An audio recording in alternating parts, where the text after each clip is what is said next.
रहे हैं CNBC आवाज।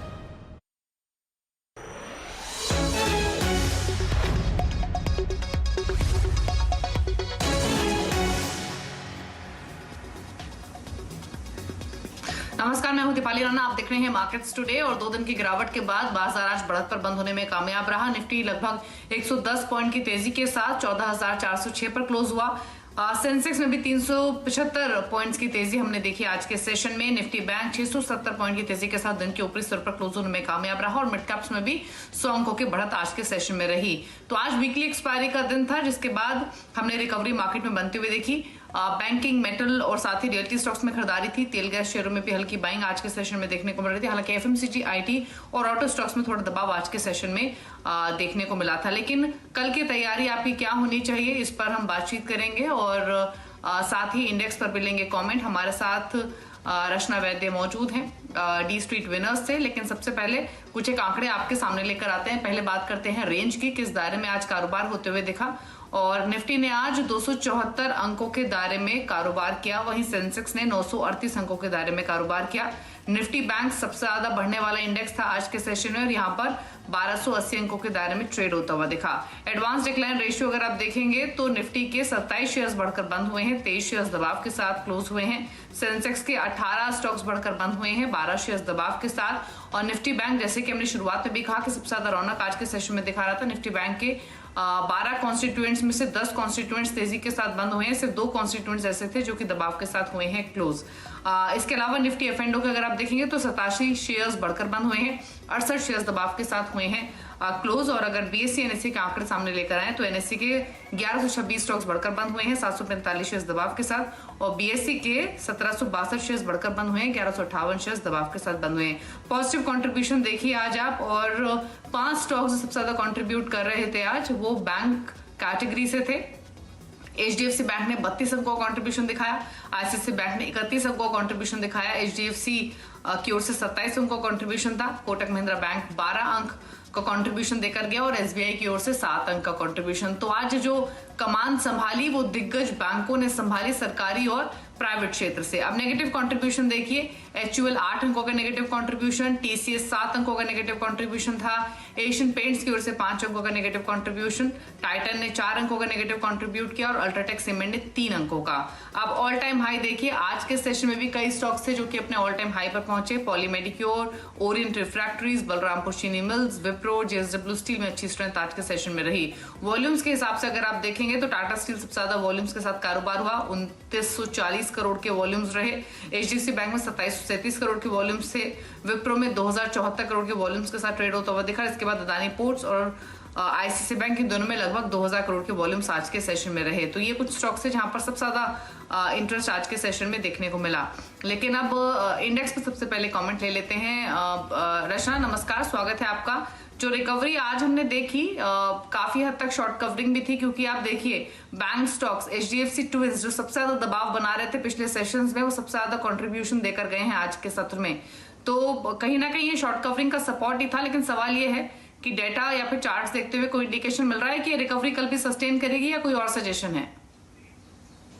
या डेफिनेटली ऐसा पॉसिबिलिटी है कि ये जो आज रिकवरी आई है वो सस्टेन करेगी कल तक, और डिप आएगा। ऐसा नहीं है कि सीधा सीधा ऊपर जाएंगे, क्योंकि आज जितना क्लीन मूव था उतना यूनिडायरेक्शनल कल होना जरूरी नहीं है।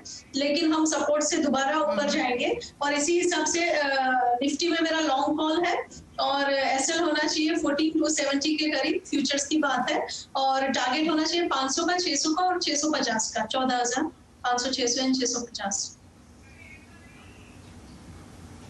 ठीक है। और निफ्टी बैंक पर स्ट्रेटेजी क्या होगी? निफ्टी बैंक में भी मैं यही मानती हूँ कि ये जो आज पुल बैक शुरू हुआ है वो कंटिन्यू होना चाहिए। और हालांकि ये सारे के सारे मूव्स जो है वो काउंटर ट्रेंड मूव्स हैं, लेकिन फिर भी थोड़ी और स्टीम इस पर बाकी नजर आ रही है। तो निफ्टी बैंक में भी हम लॉन्ग में ऐसे लगा सकते हैं 31,200 पे, और टारगेट बना सकते हैं 32,200 का और 32,400 का। ठीक है। तो निफ्टी बैंक दोनों पर कल के हिसाब से भी पॉजिटिव है, लेकिन मौजूदा मार्केट में स्टॉप लॉस को आपको स्ट्रिक्टली मेंटेन करना है, इस पर गौर कीजिए। चलिए अब स्टॉक्स पर आते हैं इंडेक्स के बाद, और बैंक स्टॉक से शुरुआत करते हैं। रचना, आईसीआईसीआई बैंक पर अपने कमेंट्स दीजिए, जिसने वीकनेस में भी ज्यादा पार्टिसिपेट नहीं किया है कंपैरेटिव टू अदर बैंक्स, और आज रिकवरी भी काफी स्मार्ट थी। यहाँ क्या सजेशन है, कोई ट्रेड बनता है आपके हिसाब से? जी, आईसीआईसीआई बैंक, जितने भी बैंक के चार्ट्स है उसमें से one of the real good charts, the best one I can say is of ICICI only. तो आईसीआईसीआई बैंक में मेरा पॉजिटिव व्यू जो है वो रहेगा, और लॉन्ग साइड पे 566 पे फ्यूचर्स पे एसएल लगाएंगे, और टारगेट रहेगा 600 की तरफ का। और इसने ना ही खाली आज की बात बहुत स्ट्रांग है, इसने 4-5-6 दिन से कोई नया लो नहीं बनाया है, so you can definitely expect more over year. ठीक है, और एसबीआई ये कैसा लगता है? एसबीआई की जहां तक बात है तो कंपैरेटिवली कम इसने परफॉर्म करा है आज भी, लेकिन थोड़ी बहुत स्पेस ऊपर वाली साइड पे अभी भी, क्योंकि अगर पूरा मार्केट रहेगा पॉजिटिव तो इसमें भी पॉजिटिविटी हो सकती है। और 330 के आसपास अगर इसमें एसएल लगाएंगे फ्यूचर्स पे तो 345 तक के लेवल्स इसमें देखने की उम्मीद कर सकते हैं।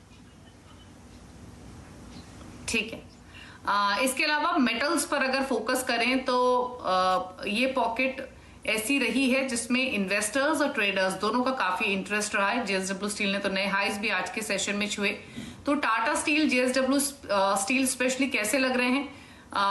क्या चार्ट सेटअप और डेटा ये कन्विक्शन दे रहा है आपको कि यहाँ पर खरीदारी का ट्रेड लेना चाहिए अगले सत्र में? और क्या सजेशन है उन ट्रेडर्स के लिए जिन्होंने ऑलरेडी खरीदारी की पोजीशंस कैरी की हैं? जहां तक टाटा स्टील की बात है तो फ्यूचर्स में उसमें जो भी डिप आएगा वो अब मेरे हिसाब से 895 के सपोर्ट को होल्ड करेगा।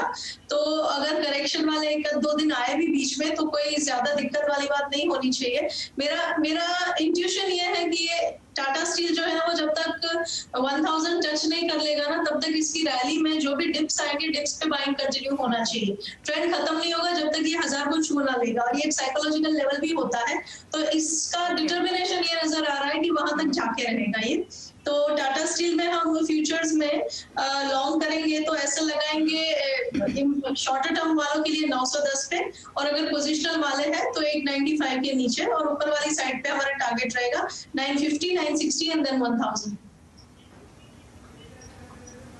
ओके, ये इंटरेस्टिंग बात इनफैक्ट बताई रचना ने कि टाटा स्टील जब तक 1000 के लेवल्स नहीं छुएगा तब तक टिप्स पर बाइंग आती रहेगी, तो कन्विक्शन काफी स्ट्रांग है टाटा स्टील पर।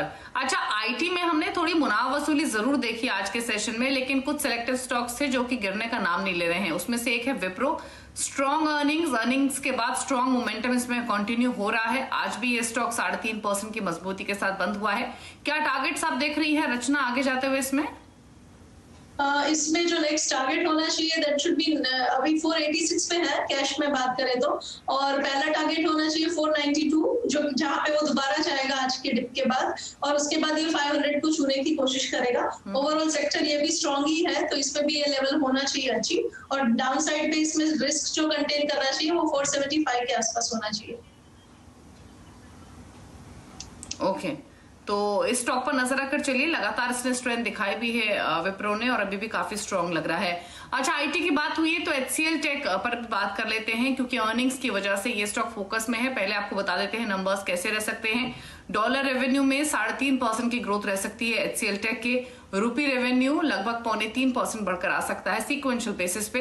हालांकि अगर आप मुनाफा देखेंगे तो 24.5% का डिप एक्सपेक्टेड है। एबिट 16% घटकर आ सकता है, और मार्जिन भी 23% से घटकर 18% के आसपास रह सकते हैं। हालांकि जो कांस्टेंट करेंसी की रेवेन्यू ग्रोथ की गाइडेंस कंपनी ने दी थी वो 2 से 3% की थी, तो उस रेंज के ऊपरी साइड ही कांस्टेंट करेंसी रेवेन्यू ग्रोथ रह सकती है। एक्सपेक्टेशंस को टूवर्ड्स ऊपरी साइड ही मेंटेन कर सकती है कंपनी। मार्जिन जो डिप हो रहे हैं उसके पीछे कारण यह है कि कंपनी ने वेज हाइक किया था और एक 700 करोड़ का वन टाइम बोनस दिया था अपने सभी एम्प्लॉयज को, तो उसके कारण मार्जिन इनके हिट हो रहे हैं। लेकिन overall decent set of earnings expected है। एचसीएल टेक पर एक राय दीजिए, अर्निंग्स के हिसाब से ऊपर नीचे दोनों तरफ कौन से लेवल इंपॉर्टेंट होंगे अर्निंग्स पर्सपेक्टिव से रचना? फिलहाल तो इसका चार्ट जो है वो ज्यादा पॉजिटिव नहीं कहूंगी मैं, but as you rightly said कि अर्निंग्स है, और अर्निंग्स ऐसी एक इवेंट है जो सब कुछ बदल सकती है, तो हम ध्यान रखेंगे 935 और 40 के आसपास में इसका सपोर्ट एक बनता है। तो डाउन साइड पे अगर वो 35-40 सस्टेन कर लेगा, समझ लीजिए खराब नंबर्स भी आए, अगर गैप डाउन भी हुआ, कुछ भी हुआ, तो ये लेवल अगर सस्टेन करेगा तो एक बाउंस बैक जरूर आएगा इसमें, इस लेवल से। और ऊपर वाली साइड पे इसका जो रेजिस्टेंस बनेगा वो करीब करीब 1020 एंड 1050, दो रेजिस्टेंसेस है।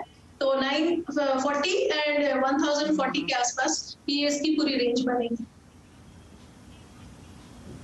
ठीक है, तो लेवल्स आपको बताए हैं रचना ने, उस पर गौर कीजिए अर्निंग्स के हिसाब से। M&M फाइनेंशियल पर भी बात कर लेते हैं, इसके भी क्योंकि नंबर्स आने हैं।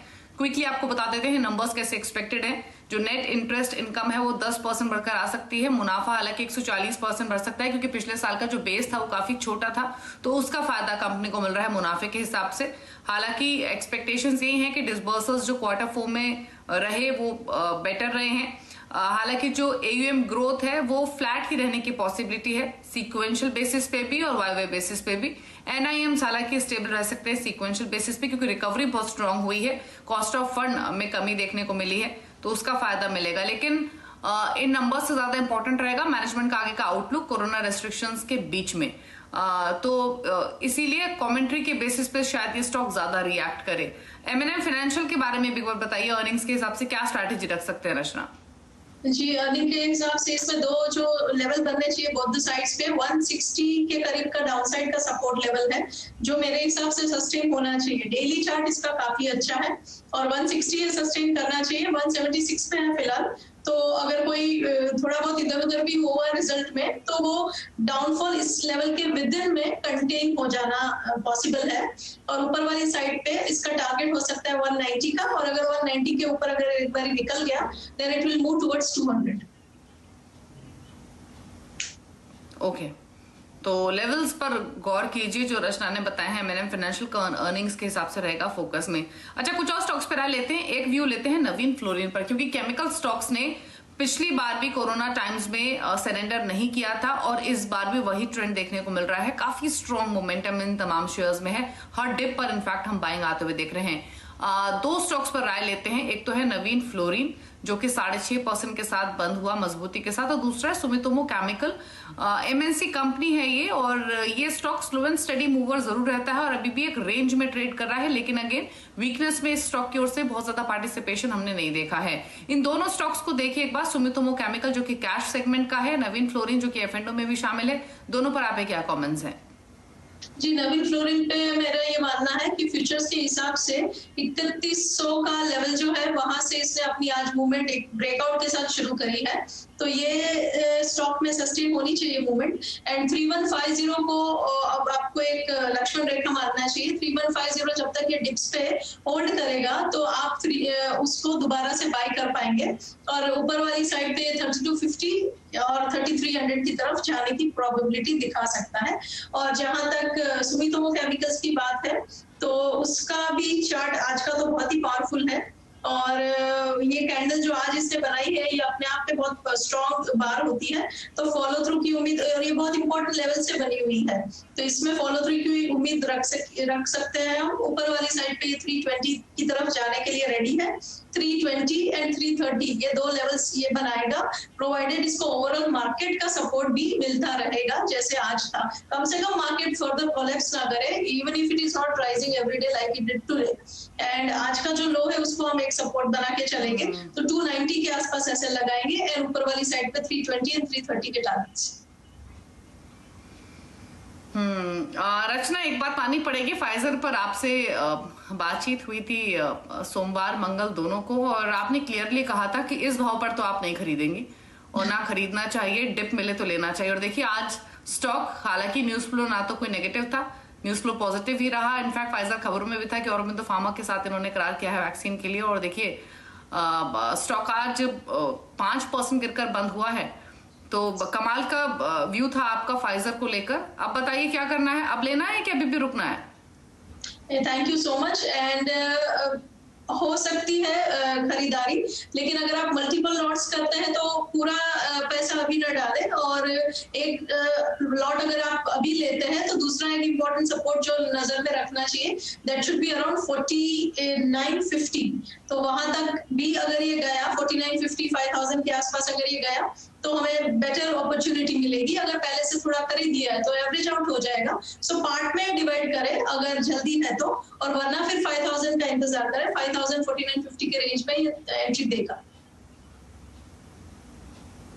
ओके, चलिए अब यतिन के पास चलते हैं। यतिन हर रोज बताते हैं डीलर उनके वो चुनिंदा स्टॉक्स जहां पर डीलर्स बेट कर रहे हैं खरीदारी या फिर बिकवाली की तरफ। तो जान लेते हैं यतिन सर, उसके बाद रचना का व्यू भी लेंगे। यतिन बताइए कौन कौन से स्टॉक्स हैं आज रेडार पर? देखिए, दो स्टॉक्स जो डीलिंग रूम्स के रेडार पे थे आज, उनमें सबसे पहले है कैडिला। जाहिर सी बात है क्योंकि आज मार्केट में अच्छा मोमेंटम था, बैंकिंग सेक्टर चल रहा था, तो फार्मा जैसे डिफेंसिव शेयरों में मुनाफा वसूली थी। लेकिन बाय ऑन डिप्स के डीलिंग रूम्स कैडिला पे अपने क्लाइंट्स को सुझा रहे हैं। इनफैक्ट उनको लगता है कि 580 से लेकर 600 तक के पोजिशनल लक्ष्य कैडिला हेल्थ केयर में हमको वायदे बाजार में देखने को मिल सकते हैं। इसके अलावा JSPL पर भी फोकस है। मेटल शेयरों में अच्छी खासी तेजी है। इनफैक्ट BTHT की सलाह भी डीलिंग रूम ने आज JSPL पे दी थी। JSPL पे डीलिंग रूम्स को लगता है कि 10 से 15 रुपए का अपसाइड देखने को मिल सकता है। और ओपन इंटरेस्ट में भी आज तेजी के सौदे पड़े, लगभग 10% का ओपन इंटरेस्ट में आज एडिशन दिखा।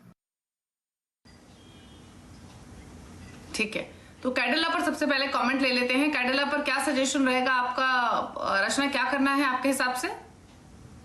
कैडिला पे वो ऑलरेडी एक अच्छे सपोर्ट के आसपास तो आ चुका है।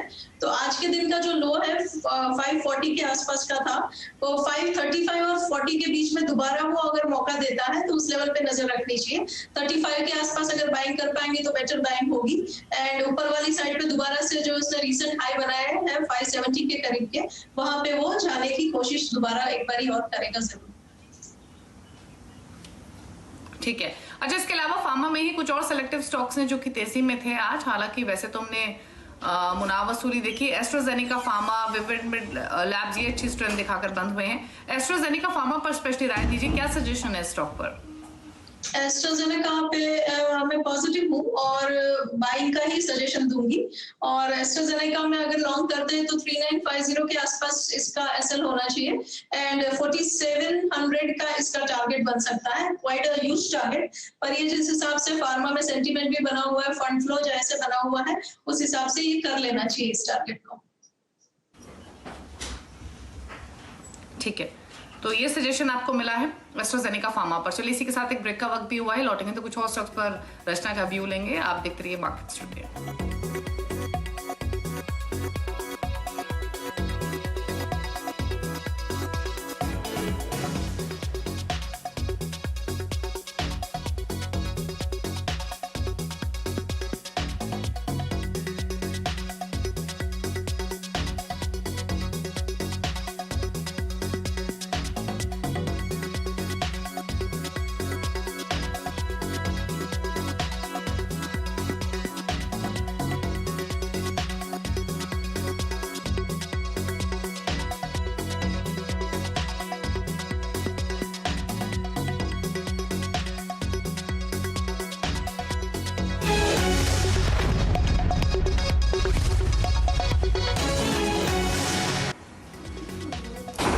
देख रहे हैं मार्केट्स टुडे। रचना वैद्य हमारे साथ मौजूद हैं और कुछ और स्टॉक्स पर उनसे क्विकली कमेंट ले लेते हैं। आज के सेशन में कई स्टॉक्स थे जो कि अपने नए हाईज भी टच कर रहे थे। डिस्पाइट आज रिकवरी जरूर थी, लेकिन अभी भी ये सस्टेनेबल रिकवरी है ऐसा कहना मुश्किल है।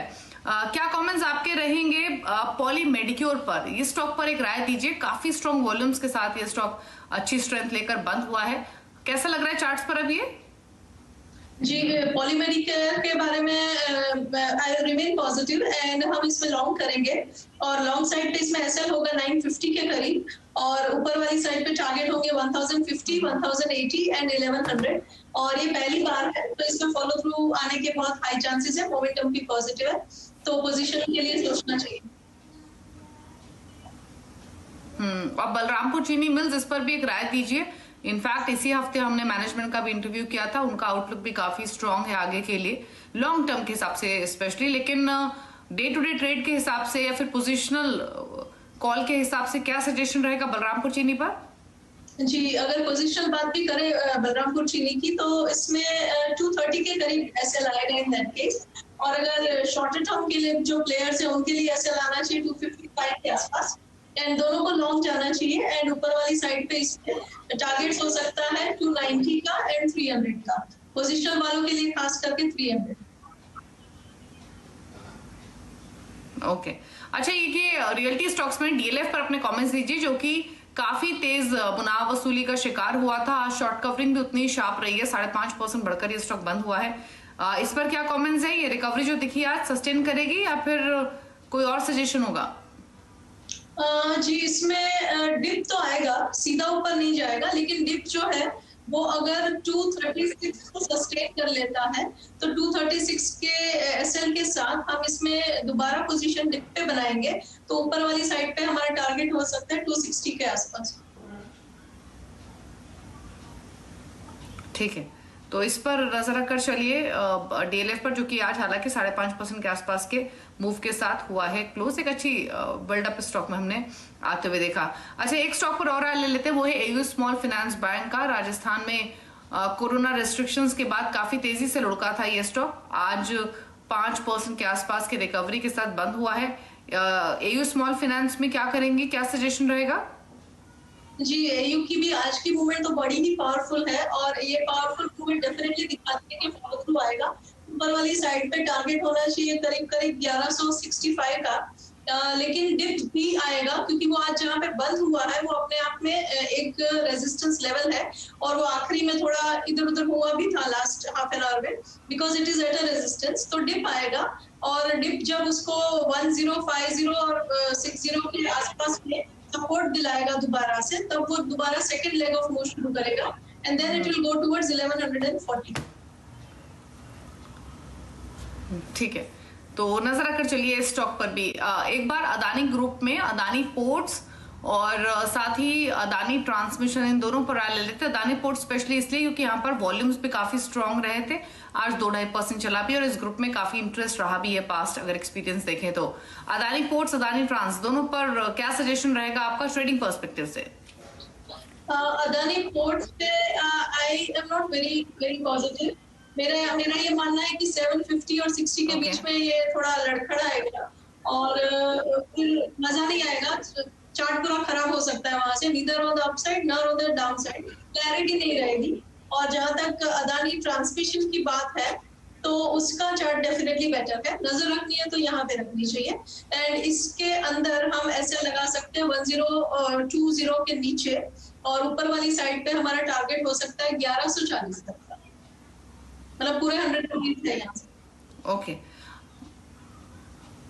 ठीक है। अच्छा, इसके अलावा टाटा कंज्यूमर पर आप कमेंट्स चाहिए क्योंकि ये स्टॉक अगर आप पिछले सेशंस देखें तो नए रिकॉर्ड हाईज भी इसने बनाए। आज मामूली गिरावट के साथ ये बंद हुआ है। जितना स्ट्रॉन्ग फंडामेंटल्स हैं, क्या चार्ट्स भी उतने स्ट्रॉन्ग अभी भी दिख रहे हैं? और अगर ऐसे छोटे मोटे डिप मिले तो क्या थोड़ा थोड़ा बाइंग के लिए इन्हें यूज करना चाहिए टाटा कंज्यूमर में? जी, करना चाहिए। और 650 का एक लेवल है जो अच्छा है, अभी 667 पे आया है वो आज की गिरावट के बाद, थोड़ा और होने देंगे और 650 के आसपास से जब मिलेगा तब 10 रुपए का ऐसा लगा के एंट्री करेंगे तो 680 और 690 के टारगेट के साथ इसको प्ले कर सकते हैं। ओके, तो डिप्स मिले तो खरीद के ही चलना चाहिए, यही सजेशन है। और अगर आपके पास है तो रखिए स्टॉक को, टाटा कंज्यूमर को। काफी अच्छा स्टॉक और काफी अच्छा मोमेंटम इसमें हमने देखा भी है। चलिए, शो को समेटने का वक्त है। शुक्रिया रचना, शो का हिस्सा बनिए आप और सभी स्टॉक्स पर आपने कमेंट्स रखे और शुक्रिया इस शो का हिस्सा बनने के लिए। तो इसी के साथ मार्केट्स टुडे को तो यहीं समेटेंगे, लेकिन खबरों पर लगातार अपडेट के लिए CNBC आवाज से आप जुड़े रहिए ट्विटर, फेसबुक और यूट्यूब के जरिए। नमस्कार।